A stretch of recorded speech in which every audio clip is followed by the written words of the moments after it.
This morning, I was coaching a client through emotional eating, and she's really struggling this week. She said she's using food for comfort a lot and feeling really badly about herself. So the first thing I wanted to remind her of that we've been working on in coaching is how emotional eating is smart.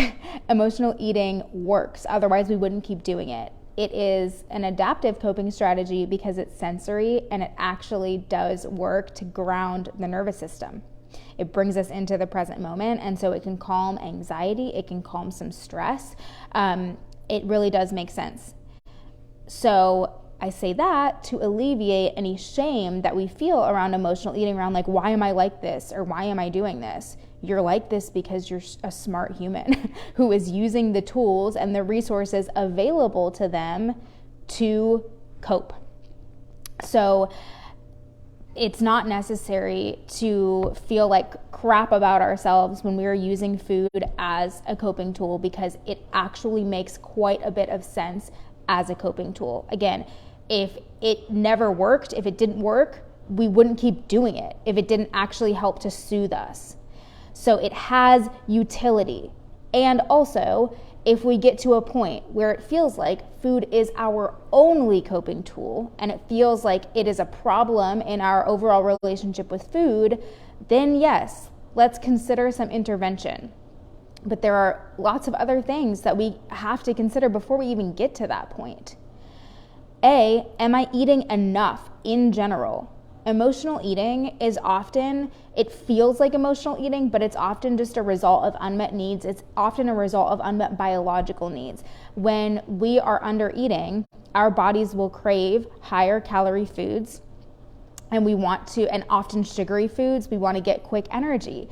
And so if it feels like we're eating a lot of those types of foods for comfort, it's totally possible that we're eating them out of a legitimate biological need for food. There's so much more that I could say on this, and if you're interested in learning more, I encourage you to check out my online course. You can visit my website, mariascrementi.com, because I will teach about all of this and help you like fully understand emotional eating and why it's showing up in your relationship with food. But back to the instance of my client who I was coaching through this morning, she is grieving. And so she said to me that she is using food to cope with the pain. And I said, I'd rather have you use food than nothing at all. I'd rather have you have some coping tool there. And I'd rather have it be food than something far more destructive. And also, grief can cause sort of erratic eating patterns. It can cause loss of appetite. So I'm like, it's possible that you're under eating due to the grief.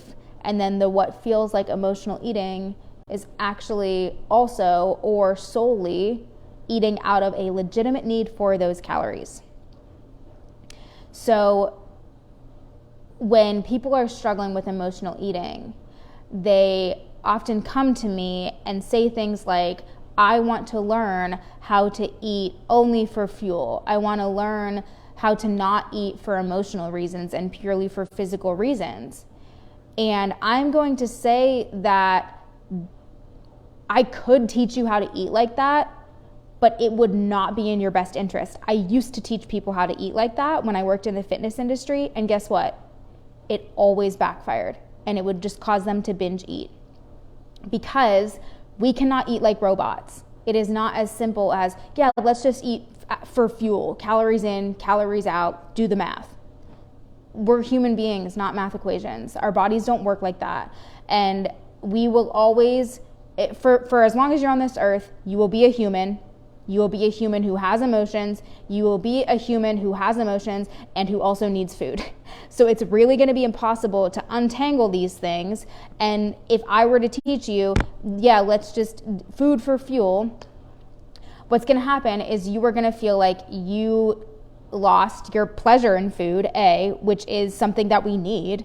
It's something that we crave. You are going to feel like you lost your autonomy, because what that would look like in practice is me giving you a meal plan that says, here, eat this, not that.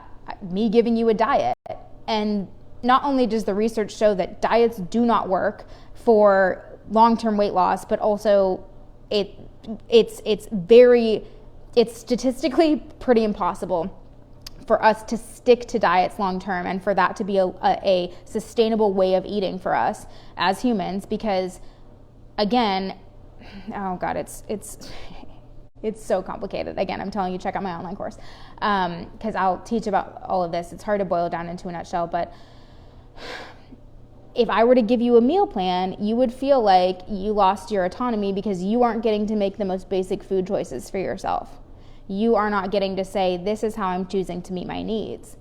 Instead, it's like an expert authority figure is telling me what I can and can't eat, and we're just going to rebel against that, and it's not going to stick. So what I know about the psychology of behavior change and what can effectively contribute to long-term behavior change is you have to feel like you have a say, you have to have autonomy, and you have to, if we're going to be making changes to your relationship with food, it's got to feel possible for you, it's got to feel realistic, it's got to feel meaningful to you as an individual, as opposed to me just saying, here, this is what's best for you, without you co-signing on that. So if you are struggling with emotional eating, I want you to know that there's more to it than meets the eye. I want you to know that you are not alone, and I want you to know that it is fixable. And I teach on all of this in my online course. I would love to have you in there. You get customized feedback from me. There's payment plans available. So this is one of the most affordable ways to work with me and one of the most impactful. It will change your life. And I'm not just saying that. I wholeheartedly believe in this course, and the students who walk their way through it come out having their minds blown. And when they really commit to learning the materials and doing the exercises, they walk away being like, my relationship with food has changed forever. And that's what I want for you. I want you to be able to eat for self-care. I want you to be able to eat in a way that feels nourishing and satisfying for you. And that is totally possible for you. And if you haven't figured it out yet, it's likely just because you haven't had access to the proper tools, guidance, education, resources. But again, that's not your fault. So now I'm telling you on this video, if you're watching this, you do have access to the tools, the resources, the accountability, the guidance, all of the things that you need to heal your relationship with food. And it's right in front of you. So when people generally, when people say that they can help you, they're telling the truth, and you should let them. So if you're struggling with food, I can help you, and I would love to walk you to the other side of this. It will be one of the most worthwhile things you ever invest in your life. All right, you guys, I got work to do, so I got to go, but I hope you're having a great weekend. Never hesitate to reach out if I can support you, and I'll chat with you soon.